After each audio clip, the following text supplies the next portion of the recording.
Have you heard of the Stoics? They're famous for not having emotions, like me. But why are they called the Stoics? Because their founder, Zeno of Citium, used to philosophize with others in a stoa, which means porch in Greek. Like the Epicureans, the Stoics were one of the so-called Hellenistic schools that used to think about happiness.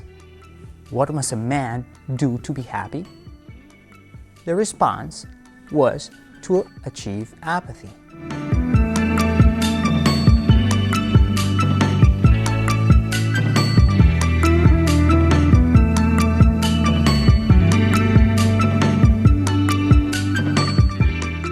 Before talking about happiness and how to achieve it, the Hellenistic schools had to give their own view of reality, so that their conception of happiness could have a meaning.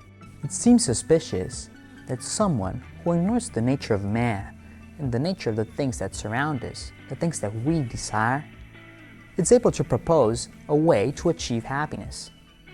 Strange, right?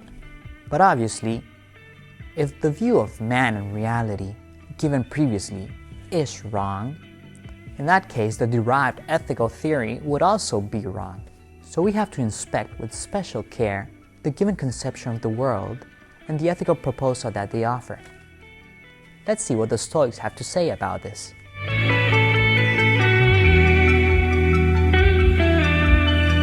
The Stoics said that reality was all material, but each body had a principle of activity that they called logos.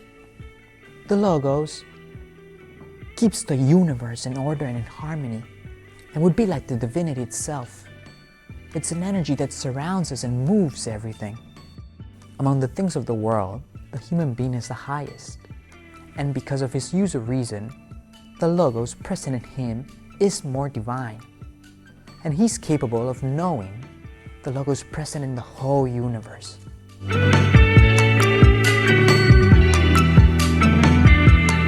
As for ethics, the Stoics said that the human beings should act according to their nature. Guess what? We are essentially logos, reason, and that's why we always have to act rationally. To do this, the Stoics sought to diminish their emotions and desires as much as possible. Everything that could disturb or distract from the state of rational lucidity had to be prevented. Avoiding pleasures of all kinds was one of the ways that they had to not lose control of themselves.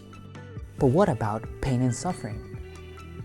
They always come, often without us being able to prevent them. To face all kinds of events, the Stoics had a mental strategy because they saw that reality was guided and harmonized by the logos, and that things in our lives happen unexpectedly. They concluded that most of the events of our lives happen necessarily.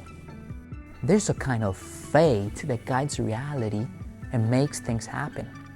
And because of this, the events of our lives have to happen necessarily. If this was so, they said that they could be free by embracing fate, by accepting that which they could not avoid. Suffering consisted in the non-acceptance of fate, fighting and trying to avoid things from which one cannot escape. The Stoic proposal would be, accept suffering, don't avoid it. And when things that come are pleasant, don't get used to them. Don't give in to your emotions and desires.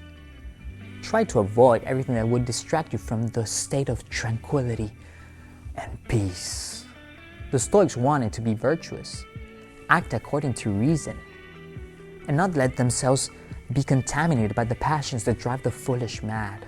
It is thought, above all, as an elitist ethic, which not every man can practice because it requires a lot of effort. This is the Hellenistic school that had the greatest influence throughout the centuries. Its doctrine, although modified, attracted intellectual figures such as Seneca and the Emperor Marcus Aurelius. Yes, the Emperor from Gladiator, that one.